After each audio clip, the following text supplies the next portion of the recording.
Muito bem, são 11h10, hein? Agora, no intervalo, eu estou conversando com o nosso comentarista, o Alexandre Garcia, aqui, elogiando a matéria, o material que ele passou para nós aqui agora, e ele está me fazendo umas perguntas sobre as questões de materiais que estão faltando, né? Porque eu acho que é importante, o Alexandre mora em Brasília, faz o seu comentário diário para a Acústica FM e também para a CNN, né? E agora eu conversei com o Michel Pires, lá da Chafariz, ele me trouxe mais algumas informações. Por exemplo, fibrocimento faltando para fazer as telhas, falta de PVC, plástico para as embalagens, custo do PVC que aumentou e outras coisas que está tendo dificuldade de compra de produto.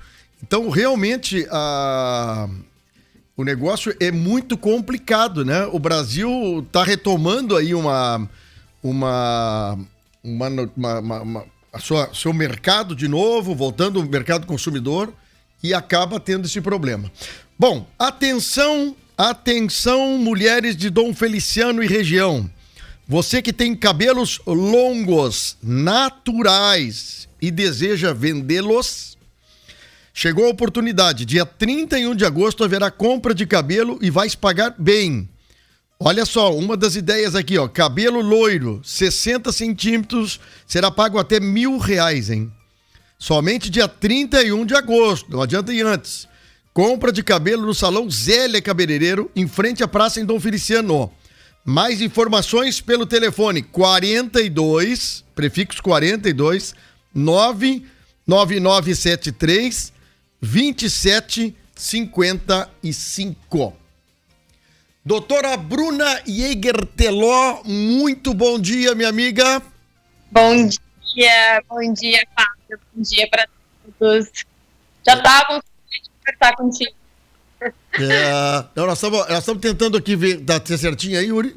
Tá cortando um pouquinho a linha, mas o importante, né, doutora Bruna, que a gente vai lembrando uns assuntos para a gente conversar aqui nas nossos bate-papos que nós temos aí a cada 15, 20 dias. E eu acho legal a gente sempre buscar assuntos que mais o pessoal gostaria de ouvir. E a gente está tendo sucesso. Os papos que nós estamos travando aqui, eu e tu, tá repercutindo das pessoas gostarem, acharam legal, simpático o assunto, interessante e até muitas vezes preocupante, porque aí as pessoas ficam sabendo de uma especialista, de uma neurologista, um problema. E daqui a pouco, ou para si, ou para alguém indica e vai atrás. Então, isso é super bom. Eu marquei 2 pontos para nós falar hoje, mas eu acho que tem 2 pontos. Nós vamos levar 1 hora para conversar 2 pontos. Eu acho que não podia fracionar isso. Quem sabe a gente fala hoje sobre transtorno de déficit de atenção. Perfeito. E aí, na próxima vinda tua aqui, nós conversamos sobre hiperatividade. O que tu acha? Ótimo, na verdade, as pessoas podem fazer parte desse transtorno, mas a gente pode fracionar, assim, também facilita. Tá, eu vou fazer o seguinte, ó, nós vamos ter que refazer a ligação contigo, tá dando um corte, eu não tô te ouvindo direito. E nós não podemos perder qualidade dessa entrevista que eu acho bárbara, tá? Então vamos fazer. Enquanto isso, eu anuncio na minha turma aqui que está patrocinando o programa, que tem muitas coisas aqui, muita gente participando. A UD, Associação dos Usuários do Perímetro de Irrigação do Arroio Duro, com sua sede lá na BR-116, quilômetro 400. E você já pensou em todas as vantagens que o Botox pode oferecer à pele do seu rosto? Procure o Dr. Alan Silveira e saiba mais. Agendamento e informações na Clínica Médica Camaquã, telefone 3671-2421. Bom, a Clínica Médica Camaquã tem serviços diferenciados em cirurgias de baixa e de média complexidade, com capacidade de atender diversas especialidades cirúrgicas. Clínica Médica Camaquã está aqui na Cristóvão Gomes de Andrade, 806, telefone 3671-2421. Centro cirúrgico, muito legal mesmo. Certo aí, refeita a conexão? Doutora Bruna, vamos ver se melhorou. Agora eu tô ouvindo bem. Então tá. Transtorno de déficit de atenção, chamado TDAH. O que a gente pode iniciar conversando sobre um conceito disso? Transtorno de déficit de atenção, doutora Bruna.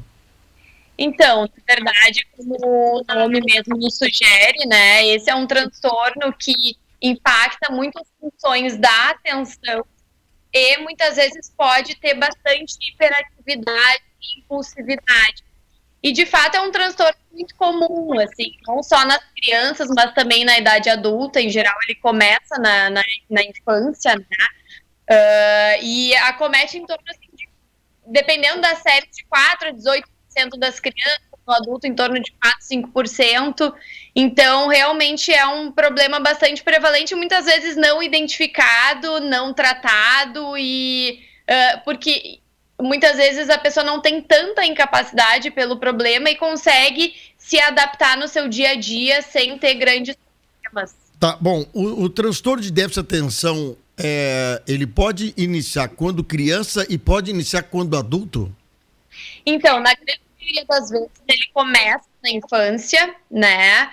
Mas já em alguns estudos se viu que ele pode iniciar no adulto. É comum de muitos adultos não terem feito o diagnóstico na infância e começarem, então, a ter mais problemas na idade adulta. E aí, quando tu vai revisar com aquela pessoa, tu vê que lá na infância já tinha alguns sintomas que apareciam, né?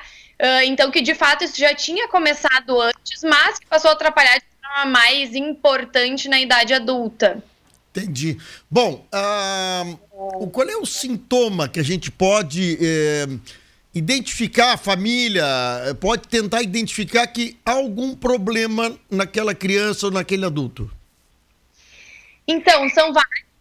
Para a gente tentar focar, então, principalmente agora na questão da desatenção, né?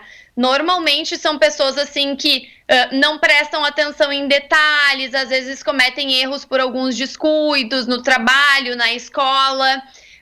Às vezes, então, tem dificuldade de manter a atenção por tempo prolongado, evita tarefas que exijam esforço mental prolongado, ou acha chato, ou posterga.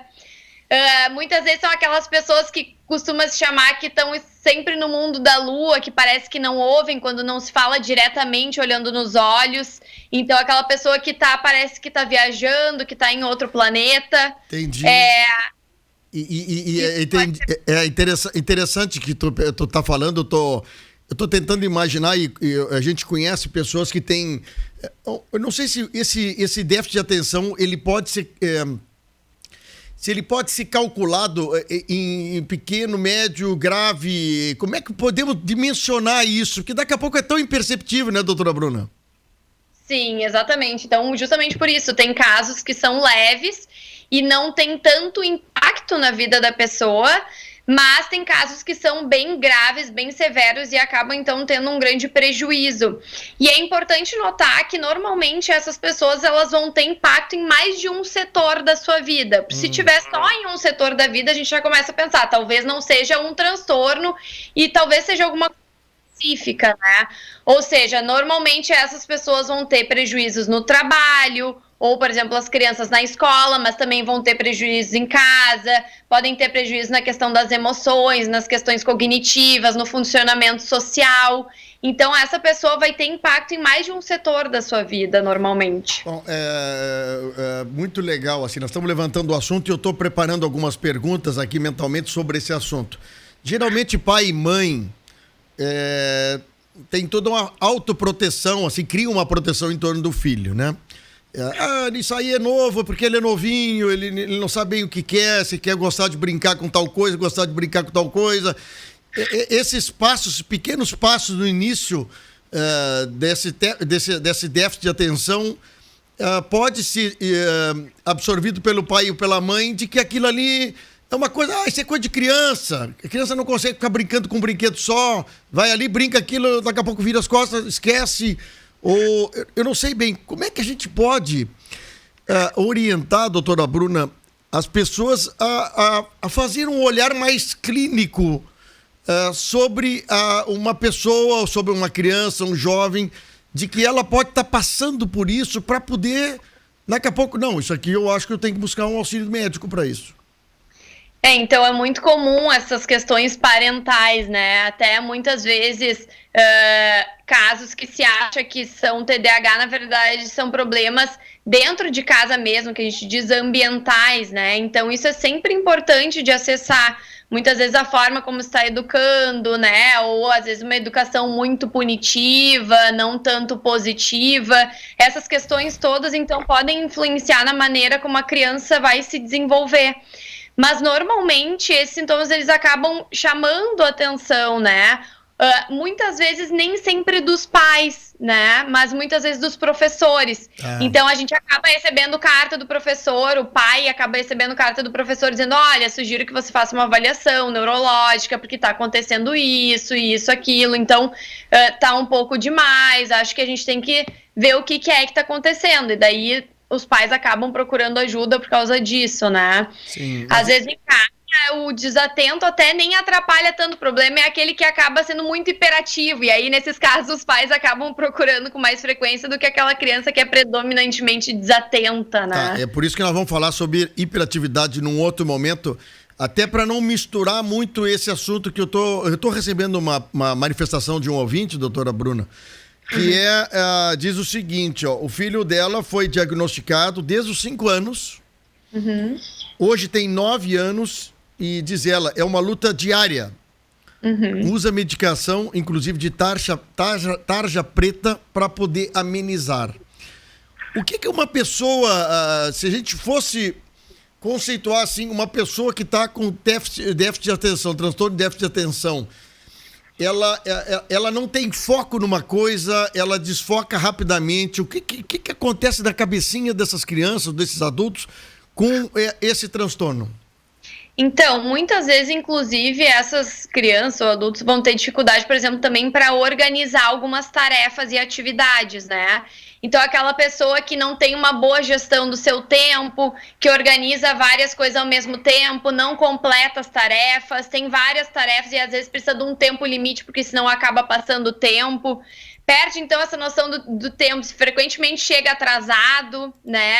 Ou combina horário de cumprir a tarefa num determinado momento e, na verdade, precisava do dobro do tempo para aquilo, ou seja, se planejou de forma inadequada, né?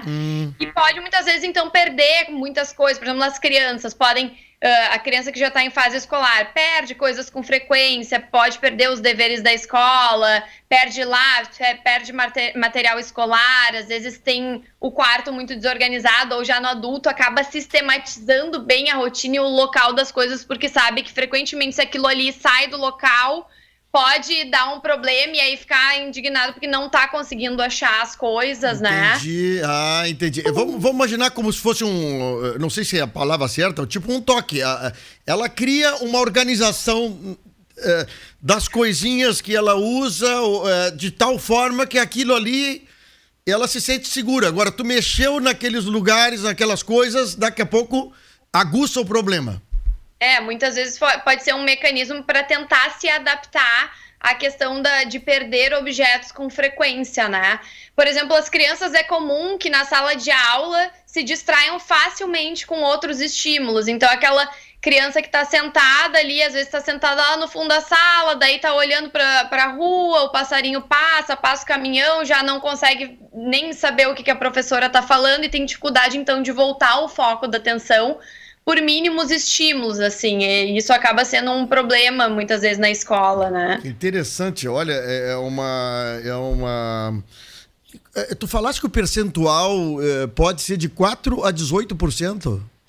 Nas crianças em geral, isso dependendo dos critérios que se usa, dos estudos, né, mas em geral tem mais ou menos isso. Sim. Uma coisa que é interessante, assim, e às vezes é uma queixa até mais do adulto do que da criança propriamente dita, os esquecimentos, né? Então, são pessoas que muitas vezes se queixam de esquecimentos, de serem esquecidas no dia a dia, justamente porque tem mais dificuldade de focar a atenção, acabam, então, esquecendo as coisas esquece chave, esquece carteira, esquece onde colocou a agenda, às vezes deixa coisas para trás, vai perder as coisas no trabalho, anota uma coisa num papelzinho, não sabe onde é que tá o papelzinho. Então, às vezes são pessoas que têm muitas queixas de esquecimento, né? Isso é comum de acontecer também. Mas que interessante isso, tá. Mas isso pode estar compreendido entre o TDDA, que é o transtorno de déficit de atenção, como também um outro problema de memória que nós falamos outro dia, que eu acho que é um assunto que nós vamos ter que voltar. mais vezes sobre esse assunto, porque eu acho muitíssimo interessante. Outra ouvinte aqui diz o seguinte, ó. O neto dela toma Ritalina desde pequeno. Esses medicamentos, doutora Bruna, só citei o nome, mas não era para ter citado o nome, mas esses medicamentos que são dados para jovens ou adultos com déficit, qual é o funcionamento do medicamento no organismo da pessoa, do cérebro da pessoa? Claro. Só complementando para falar sobre memória, eu acho que mês que vem vai ser um ótimo mês para a gente conversar sobre isso, porque normalmente setembro a gente usa como um mês de conscientização dos problemas de memória e Alzheimer. Então acho que a gente pode aproveitar a oportunidade já para dar conhecimento para a população. Já vamos agendar então, boa. Mas falando especificamente sobre o tratamento do TDAH, ele é embasado, então, em questões de medicamento, mas também em intervenções que não dependem de medicamento, normalmente feitas por neuropsicólogas ou por psicoterapeutas, né? Enfim, um trabalho multidisciplinar. Mas essas medicações, elas atuam como estimulantes do cérebro. Elas atuam em área de forma que a pessoa se mantenha mais focada, né? Que ela se distraia menos, que ela consiga persistir sua atenção por mais tempo, através da psicoestimulação. A gente diz, são medicações estimulantes, a Ritalina e outras semelhantes também. Sim, aí é para ajudar a compensar um pouco, daqui a pouco, o que o cérebro não produz. É mais ou menos isso? Exatamente, porque na verdade esse problema, o TDAH, ele tem uma explicação neurobiológica para estar acontecendo. Então existem alterações na bioquímica no cérebro, no funcionamento do cérebro, de que áreas são ativadas, que áreas têm mais atrofia, e a gente sabe que normalmente são situações que estão relacionadas mais com a parte da frente do cérebro, que a gente chama de lobo frontal, né? E regiões mais internas do cérebro, que a gente chama de regiões subcorticais. Sim. Tem alterações nesses mecanismos. Lhe pergunto o seguinte, pode ser problema de déficit de atenção, alguma coisa genética, passando de pai e mãe para filho, existe isso? Ou pode acontecer em qualquer família sem ter casos anteriores? Essa é uma questão curiosa. Não é uma doença 100% familiar que a gente diz, ou seja, tem o gene, vai ter a doença, né? Então, como na grande maioria das doenças na medicina. Mas a gente sabe que tem uma grande herdabilidade, vamos dizer assim. Então, boa parte das pessoas que têm TDAH tem algum parente de primeiro grau que também tem o problema, né? Às vezes o pai ou a mãe ou alguém não foi diagnosticado, mas quando tu vai conversar, tu vê, não, o pai e a mãe também eram assim, né? Então, é bem comum de ter a história na família com os problemas semelhantes. Bom, uma pergunta que chegou, eu também depois até vou me somar nessa mesma pergunta aqui da Karine. Ela tem 25 anos e às vezes acontece de se esquecer onde coloca as coisas. Não me lembro onde coloquei. Às vezes estou conversando e daqui a pouco me esqueço, inclusive, do assunto que estou falando. Uhum. Até é difícil de voltar. E eu, de vez em quando, eu também tenho uns brancos, assim. Eu tenho uma pessoa que eu convido, daqui a pouco, mas um nome, dá um branco. Podemos dizer que tem alguma coisa de déficit de atenção no caso dela, assim, ou é uma coisa da pessoa estar muito avoada, é uma coisa que não tem nada a ver com um problema de déficit de atenção? Então, essas são queixas muito prevalentes, mesmo em pessoas que não têm problema de déficit de atenção, né?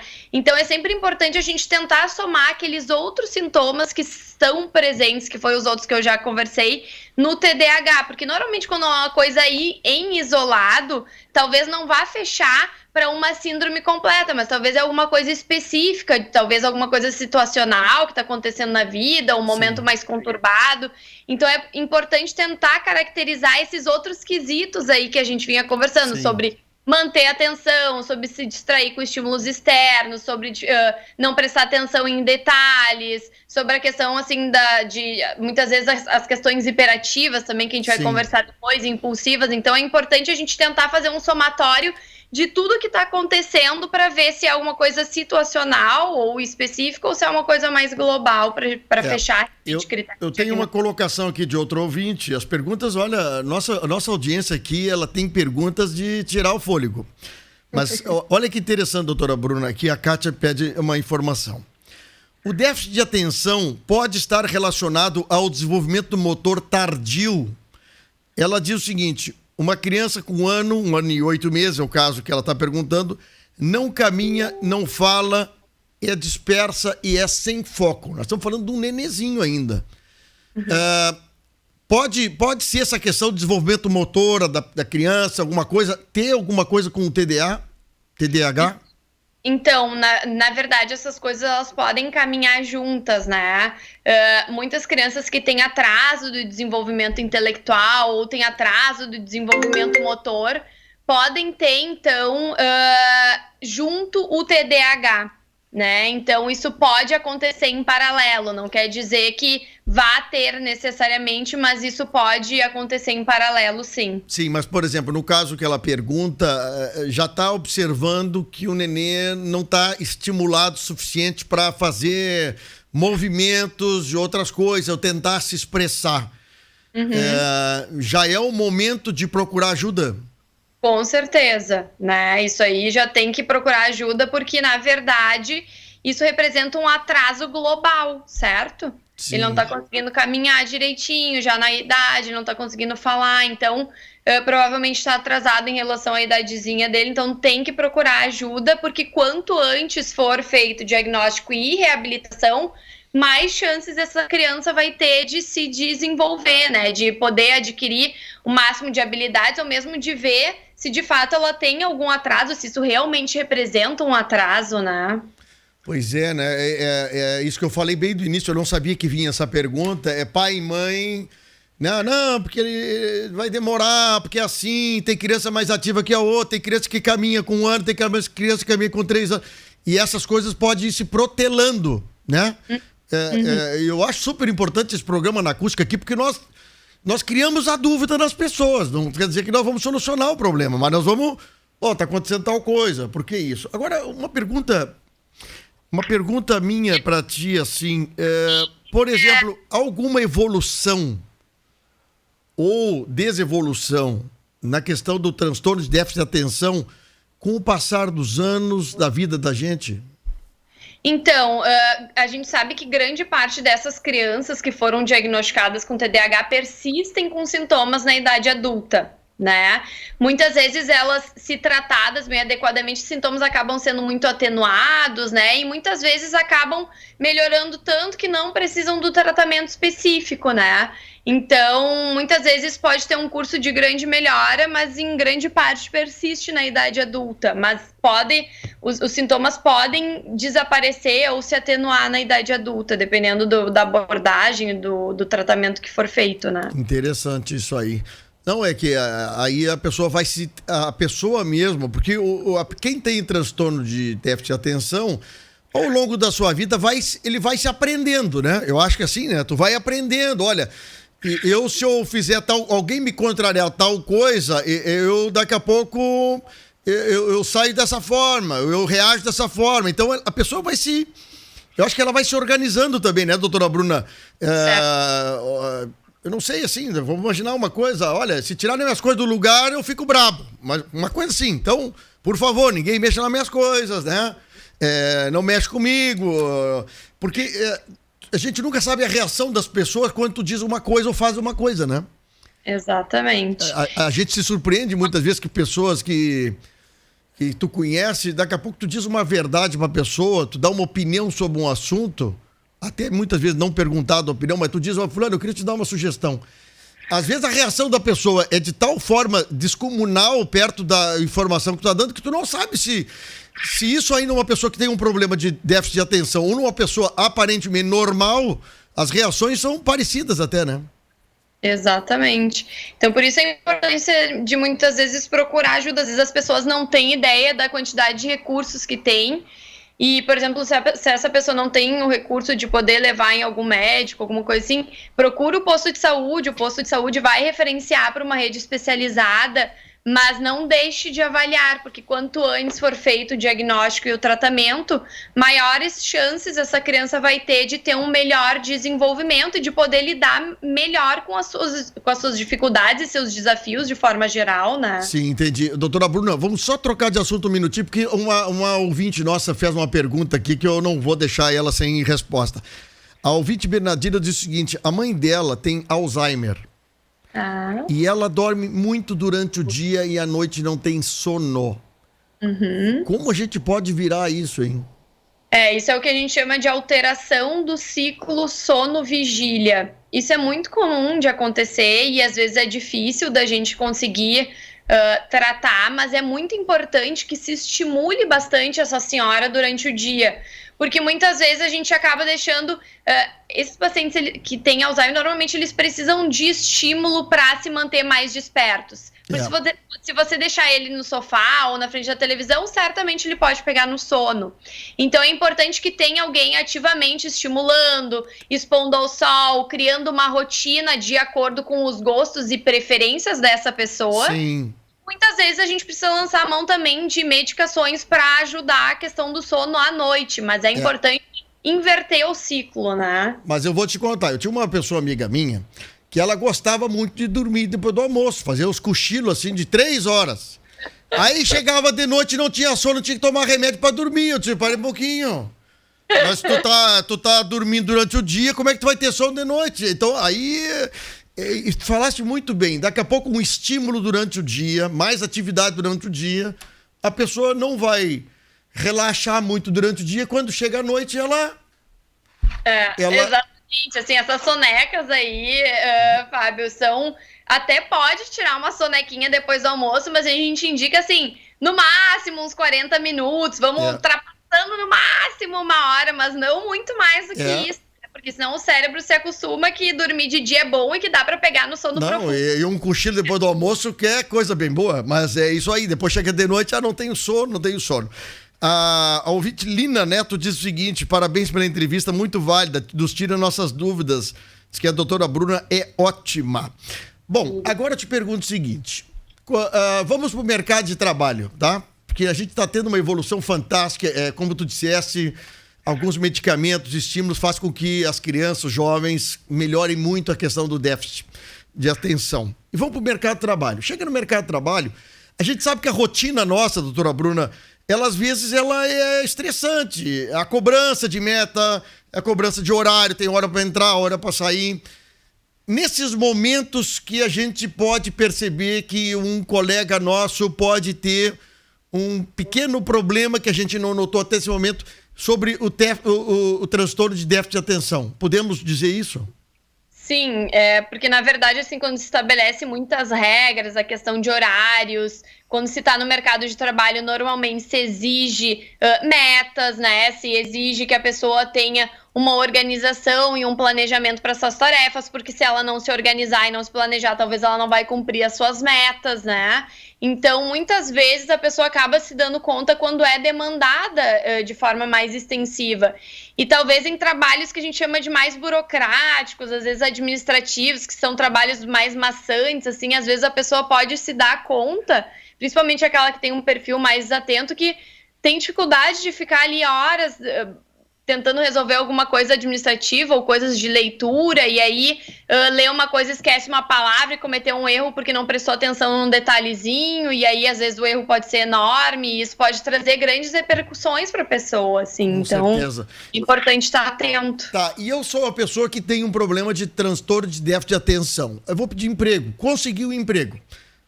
Chamar o meu chefe, o chefe imediato, o meu colega, quem me acompanha, e dizer, olha, eu tenho um probleminha, eu sou assim, assado, eu às vezes tenho algumas dificuldades. Abrir o jogo para a pessoa que aqui tu vai ser empregado.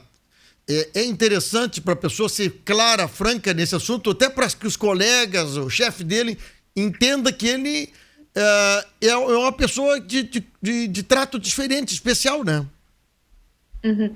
Então, na verdade, essa questão do compartilhamento das informações médicas é uma opção inteiramente do paciente. Se ele não deseja dividir essa informação com os colegas, com o patrão, enfim, ele não tem obrigação de dividir essa questão médica, porque ele pode optar pelo seu sigilo. Mas, muitas vezes, assim, se está seguindo um tratamento, se já tem mais ou menos uma forma de desempenho, etc., é bom pedir ajuda para aquelas pessoas que, de fato, estão dispostas a ajudar, né? Isso, muitas vezes, pode ser bastante válido, até para tentar organizar melhor. Muitas vezes a gente vê que essas pessoas, elas acabam procurando trabalhos que têm mais a ver com o seu estilo, quando elas fizeram, então, essa avaliação. Antes elas começam a se dar conta, isso aqui não é um trabalho para mim, talvez seja esse outro tipo. Então, até a pessoa se autoconhecer e identificar que tipo de trabalho é mais adequado para suas situações boas e não para suas fragilidades, porque muitas vezes a gente acaba focando muito na fragilidade, mas o TDAH, as pessoas que têm TDAH, elas costumam ser pessoas muito inteligentes, muito espertas, né? Muito ativas nesse sentido. Então são pessoas que têm bastante criatividade, muitas vezes são pessoas muito inteligentes também, né? Muito. Não, é isso que eu acho, assim, tem que saber o limite da franqueza com quem é os colegas, com quem é nós, com quem é o chefe, com também a decisão de onde eu gostaria de trabalhar para que o meu ambiente seja o mais favorável para o meu trabalho, para o meu bem-estar. Eu acho que é bem interessante isso aí, né? Exatamente. Mas é como tu disseste, daqui a pouco a gente está convivendo com pessoas do nosso lado que tem esse problema e a gente nem nota, de tanto que a pessoa se esforça ou ele se organiza de tal forma que é imperceptível o problema.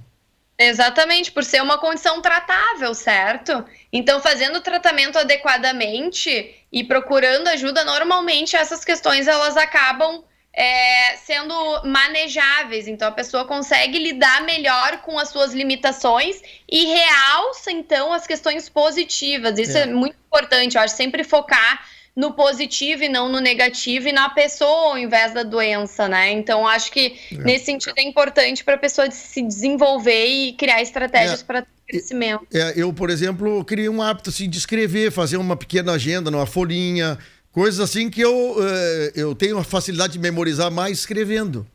Uhum. Então, cada um se organiza de uma forma, né? Claro, para que o seu dia seja menos estressante. Eu, por exemplo, organizo as minhas roupas de noite para de manhã estar pronta. Por que isso? Porque daqui a pouco o relógio desperta, eu não me levanto na hora certa, eu vou sair e aquilo me incomoda durante o dia.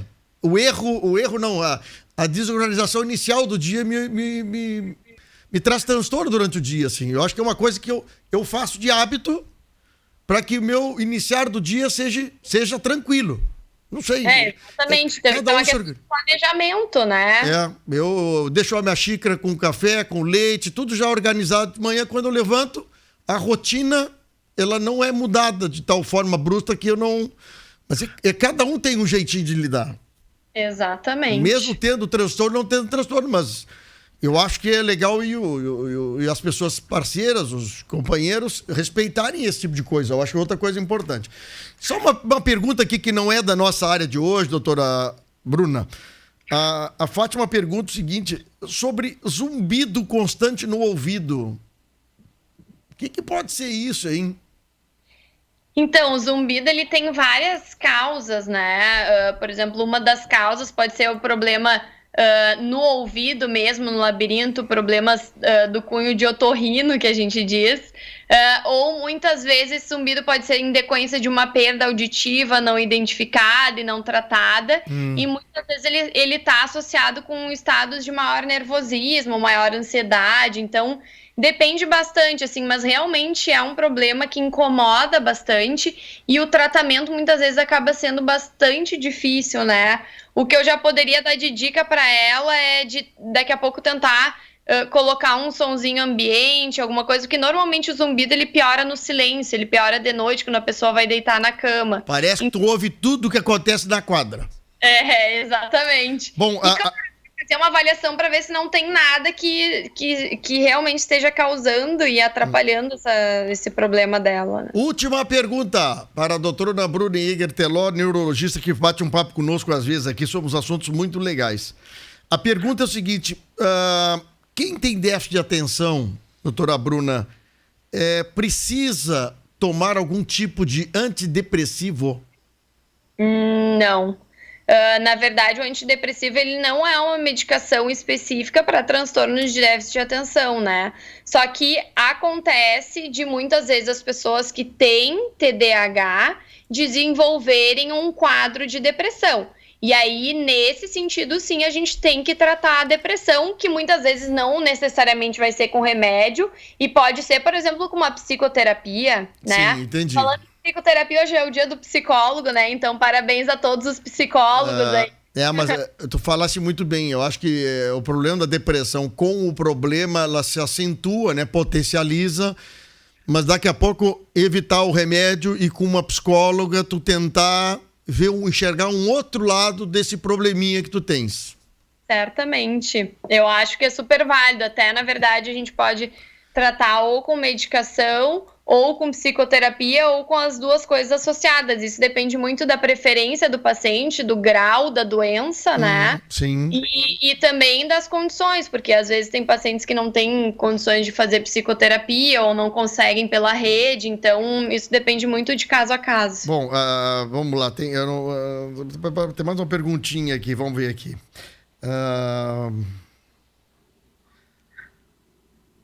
Aqui é uma pergunta que chegou para nós, mas eu acho que pode ser interessante também. A pessoa, ao invés de não se concentrar ou desconcentrar demais, se desliga do local. Quem tem déficit de atenção pode ter isso. Daqui a pouco, não sei, tô num lugar que eu não sei. Pode ter isso. Então, na verdade, que é justamente aquilo que eu falei muitas vezes. A pessoa pode estar conversando contigo e tá em outro planeta, tá até atrapalhada nos próprios pensamentos, né? Sim. E aí, quando vê, ela se liga e, tô conversando aqui, nem me dei conta de que eu tava pensando em outra coisa. Sim. Mas tem que cuidar isso, porque muitas vezes, por exemplo, esse desligamento tem que ver se não tem a ver com questão de perda de consciência, né?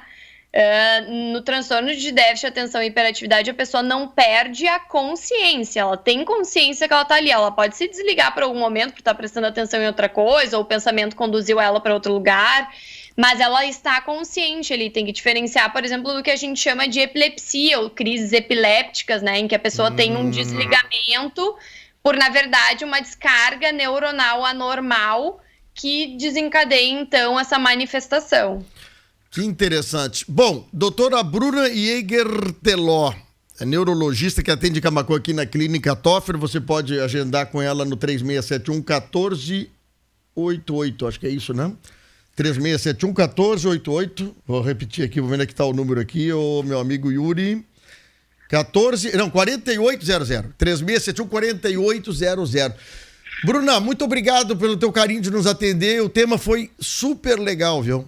Imagina, eu que agradeço, eu fico super feliz, porque na verdade eu tenho um feedback super gostoso das pessoas, assim, agradecendo pela ajuda, por muitas vezes serem informadas de coisas que elas não fazem ideia, e de muitas vezes, me identifiquei com aquilo, vou dar uma olhada. Se nós conseguir uma pessoa que se manifeste, já valeu a nossa entrevista, repito sempre, Exatamente, viu? Exatamente. Um abração pra ti, sucesso, tá? Um beijo bem grande, boa semana pra todos. Valeu, tchau, tchau. Muito bom, 11h48. Pessoal, isso é a função de rádio, viu? Trazer notícia, empolgar, motivar, fazer as pessoas saírem da zona de conforto. Tem um pequenininho problema, tem um grande problema. Vamos tentar se ajudar, vamos tentar resolver. Isso que nós temos que fazer. Pata Negra Empório Gourmet, sua loja de produtos naturais. Aqui você encontra produtos a granel. Pata Negra, na Manuel Seu Pacheco 676. Ali ao lado do Posto Cidade. Para Óticas Carol, lojas abertas e também fazendo atendimento a